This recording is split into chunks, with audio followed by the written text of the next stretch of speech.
Hello, and welcome to another Connection Time. This is Pastor Arnie, and today we're going to look at Abraham and his testing. And the question for you is, are you up to the test? Reading from Genesis chapter 22, verses 1 to 14. Sometime later, God tested Abraham. He said to him, "Abraham, here I am," he replied. Then God said, "Take your son, your only son, whom you love, Isaac, and go to the region of Moriah. Sacrifice him there as a burnt offering on a mountain I will show you." Early the next morning, Abraham got up and loaded his donkey. He took with him two of his servants and his son Isaac. When he had cut enough wood for the burnt offering, he set out for the place God had told him about. On the third day, Abraham looked up and saw the place in the distance. He said to his servants, "Stay here with the donkey while I go with the boy over there. We will worship, and then we will come back to you." Abraham took the wood for the burnt offering and placed it on his son Isaac, and he himself carried the fire and the knife. As the two of them went on together, Isaac spoke up and said to his father Abraham, "Father?" "Yes, my son," Abraham replied. "The fire and the wood are here," Isaac said, "but where is the lamb for the burnt offering?" Abraham answered, "God himself will provide the lamb for the burnt offering, my son." And the two of them went on together.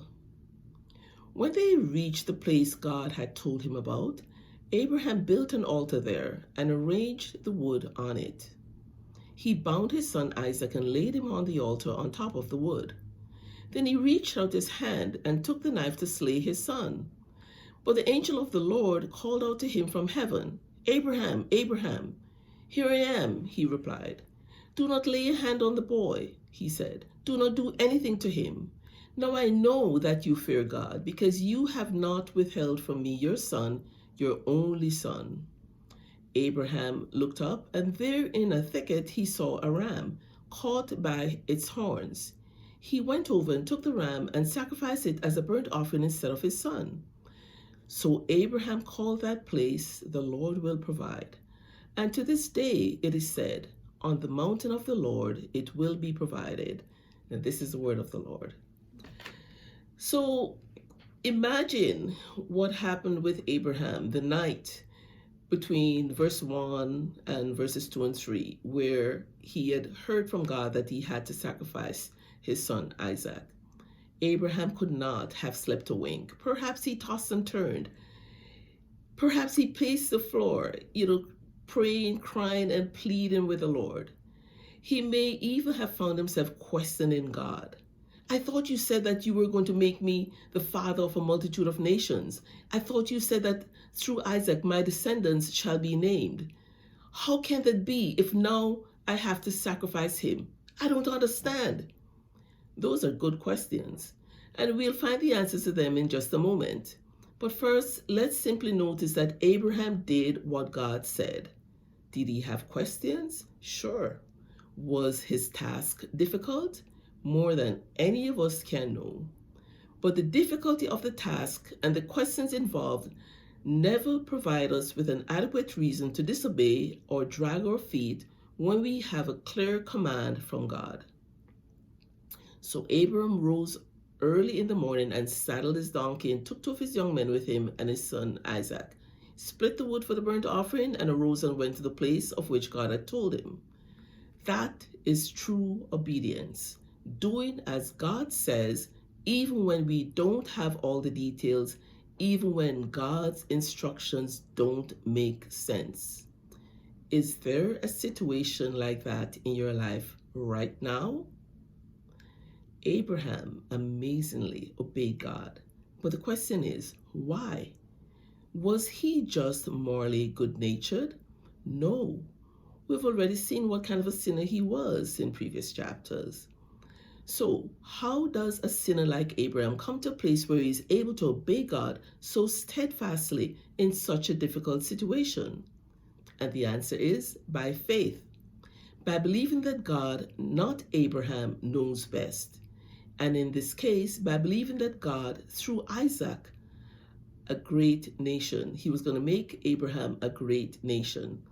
Abraham believed that. Thus, Abraham believed that somehow In some way, God would spare Isaac's life through this ordeal.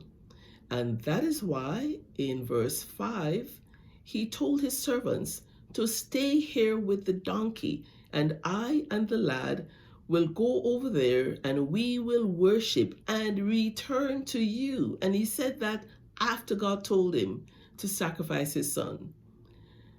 Abraham was not sugarcoating the situation. He was not lying. He knew, he really believed that he and the son, both he and his son, would be back. He really believed that because of God's promise concerning Isaac, God would somehow, in some way, preserve the boy's life. And in Hebrews 11 verses 17 to 19, it tells us just what was going through his mind. We read, by faith, Abraham, when he was tested, offered up Isaac, and he who had received the promises was offering up his only son. It was he to whom it was said, in Isaac your descendants shall be called. He considered that God is able to raise people even from the dead, from which he also received him back as a type. Isn't that astonishing? God's instructions seem to contradict God's character and God's promises. But instead of disobeying God's instructions and doubting God's promises, Abraham was busy brainstorming how God might make it all work out together for his good. And he came up with a possible solution: resurrection. Perhaps that is what God is going to do, he thought. After the sacrifice, God is going to raise Isaac from the dead, because God will not fail to keep his promise. Isaac will live. That is faith, believing that God will work this seemingly impossible situation for my good so that I'm able, in spite of my questions, to obey. And though God worked the situation out another way, as we will see, the lesson is still the same. Abraham believed God would do what he said he would do. And when hope seemed lost, Abraham thought deeper and deeper about the God he served until his hope was restored. Do you have that kind of faith in God? When the going gets tough, do you have a mind that defaults not to brainstorming your own solutions, but to brainstorming the miraculous ways God might work the situation out for your good and his glory? If you do, then you will have enough light at the end of the tunnel to keep going and to do what God says. Now, let's look at Isaac's obedience. In putting ourselves exclusively into Abraham's shoes, we haven't stopped to think about how all this might have felt for Isaac. It must have seemed a bit strange when, in verse 5 of the chapter we just read, Abraham left the servants behind. But Isaac picked up the pile of wood that one of them had been carrying and hiked along. But something else was nagging at his young mind. They had all the ingredients for a sacrificial worship service, except the most important, the offering itself. So Isaac asked his dad in verse 7, "Where is the lamb for the burnt offering?" And he got this cryptic reply, "God will provide for himself the lamb for the burnt offering, my son." Now, some of us might have found ourselves asking, "What do you mean, Dad? Do you expect that God is just going to make a lamb appear out of thin air? Don't you think that if God were going to provide a lamb, he would have provided it by means of us bringing it with us when we left home this morning?" We won't fault Isaac for being confused at this point and perhaps being even a little bit frustrated at his dad's replies. But if Isaac thought those kinds of thoughts, he didn't say them. As we read in verse 8, the two of them walked on together. Perhaps he had seen his father trust God for provision in the past. Maybe he had even heard these same words from his father's lips many times growing up: "God will provide, my son." And he had surely seen God do it. You see, young Isaacs do not come out of nowhere. They come from parents whom they observe obeying the Lord even when it is tough. They come from parents who believe and live as though they believe that the Lord will provide. And look how children like that turn out. Then they came to the place of which God had told him, and Isaac built the altar there and arranged the wood and bound his son Isaac and laid him on the altar on top of the wood. Now, verse 6 becomes really important because in verse 6 we read that Isaac, not Abraham, carried the wood. Isaac must have been very close to full grown at this point, strong enough to do the heavy lifting instead of having his father do it. In other words, Isaac was stronger than his father. This was no chubby toddler Abram was tying to the stake here. This was a big, strapping teenager, the kind that, though Dad doesn't like to admit it, could now whip his father in a wrestling match. And Abram was well over 100 years old. So now you get a picture of what was really happening here. Abram was not only able to tie Isaac down to the altar, but it's just because Isaac was willing to be tied down. And why was Isaac willing? Because his father's faith in God of the impossible had rubbed off on him.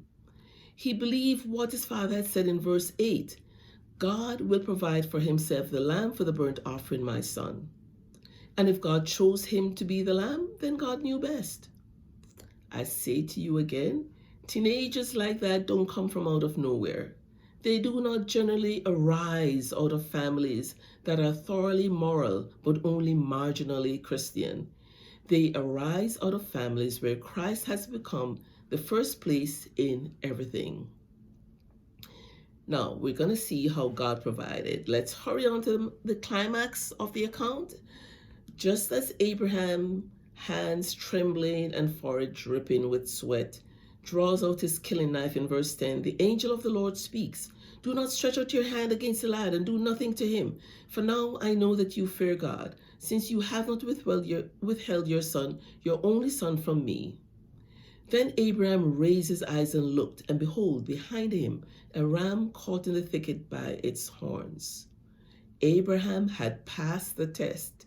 He had laid aside his doubts and fears and done what God said, so that the angel could say, now I know that you fear God. Did God know ahead of time what Abraham would do? Yes. The Bible teaches that God always knows the end from the beginning. But Abraham had yet to prove his faith and love for God in time and space. And so in that sense, God was seeing it for the first time, and in that sense could say, now I know you fear God. And perhaps more importantly, Abraham was also seeing how strong his faith had become. Do you know who else passed the test in these verses? God. At the opening of the chapter, it seemed that God had forgotten all the promises he had made to Abraham. If we had lived at the beginning of Genesis 22, we might have given up on God, but not Abraham. Through his obedience, Abraham gave God a chance to prove himself, and God came through, just as he always comes through. So learn a lesson here. God's severe testings in your life are not merely meant to test and prove your faith, but also to give you a chance through your obedience to test and prove his faithfulness. And God always passes the test. There is always a ram in the thicket. And so Abraham named that mountain Jehovah Jireh, the Lord will provide. As the two climbed into the hills, Isaac carrying the wood strapped his back, the boy asked what animal they would use for the sacrifice. God will provide the lamb, Abraham said. And the Lord did indeed provide a sacrifice, a ram caught in the thicket. Many centuries later, God again provided a lamb, a sacrifice, in the form of a baby. He sent his only son to earth to save mankind from death. That baby is the Lamb of God, and we celebrate his birth on Christmas Day. Sometimes God allows bad things to happen in your life, but you can let it draw you closer to him or harden your heart against God. Have you learned to trust God during dark times? You can pray and ask God to help your family to trust in His longer term plans and provisions when you face painful times. Just want to wish you a blessed Christmas and a safe and happy New Year. Thank you for listening. Feel free to share and send it on to your friends. Okay? God bless.